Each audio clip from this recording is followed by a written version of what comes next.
Ayan, good morning mga katropa. In this video mga katropa, mag-ano tayo ng magtanim tayo ng buto ng apple.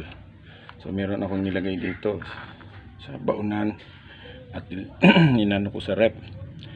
Nilagay ko noong January 13. Ngayon pala February 13. 13. So 1 month sakto.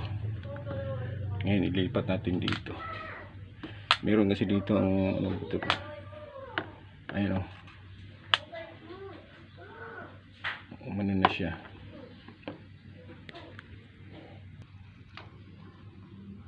Ayun mga karga. Meron na siyang ugat.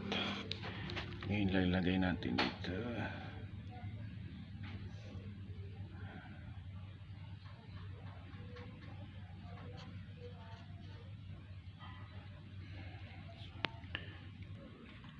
Ayan mga katropa, 4 na buto yung ilagay ko dito kasi 4 lang yung mayroong umugat. Ay, abang-abang na tayo mga katropa. Thanks for watching.